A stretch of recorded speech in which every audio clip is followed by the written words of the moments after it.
একটা সময় ছিল গ্রামে গঞ্জে থেকে শহর পর্যন্ত সব জায়গায় দেখা যেত সকালবেলা সাইকেল নিয়ে এসে পত্রিকা দেয়, কিন্তু পত্রিকার যুগ প্রায় শেষ। এখন এই চাচার একটা ভিন্ন ধর্মী উদ্যোগ। এই চাচা একজন অটো চালক, কিন্তু অটো চালানোর পাশাপাশি সকালবেলায় উনি হচ্ছে অটো দিয়ে পত্রিকা সরবরাহ করে থাকে। আসসালামু আলাইকুম চাচা। ওয়ালাইকুম আসসালাম। সাইকেলে তো পরিশ্রম বেশি, পেট্রোল করে সাইকেল চালাইয়া হরন লাগে, এগারে পত্রিকা দিতে 12টা একটা বাজে, তারপর আমি বিকাল বেলা গাড়ি চালাই। মানে আপনি অটো চালান, পত্রিকা চালাই, পত্রিকা চালাই। এটা আপনার পার্ট টাইম বিজনেস। আপনি তো অটো চালাইলে অনেক টাকা আয় করতে পারেন, পত্রিকা দিয়ে কি ওই পরিমাণ আয় হয়? এটা আয় হয়, এটা আমার ভালো লাগে।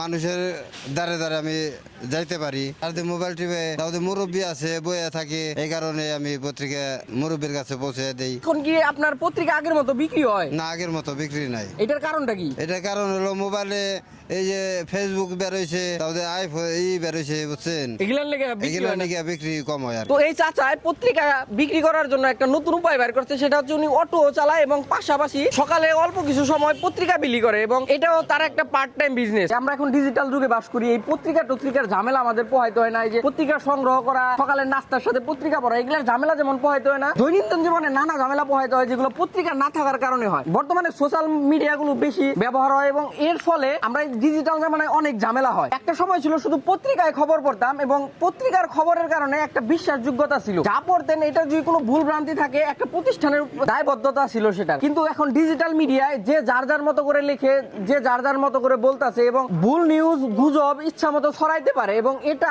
কেন্দ্রীয় কোনো নিয়ন্ত্রক ব্যবস্থা নাই, যার ফলে গুজব ছড়ানো খুব সহজ হয়। তো এই ভাইয়ের আশা হচ্ছে যতদিন বাইচে থাকে মানুষের কাছে এরকম পত্রিকাগুলো পৌঁছাই দিব, এবং উনি উনার সময়কার স্মৃতি, শৈশবের স্মৃতিগুলো বাঁচায় রাখার চেষ্টা করতেছে। তো এই ভাইয়ের জন্য দোয়া করবেন। তো প্রিয় দর্শক, এই ছিল ভিডিওটি ভালো লাগলে অবশ্যই শেয়ার করবেন। দেখা হবে নতুন কোনো ভিডিওতে। সে পর্যন্ত ভালো থাকবেন, সুস্থ থাকবেন। আল্লাহ হাফেজ।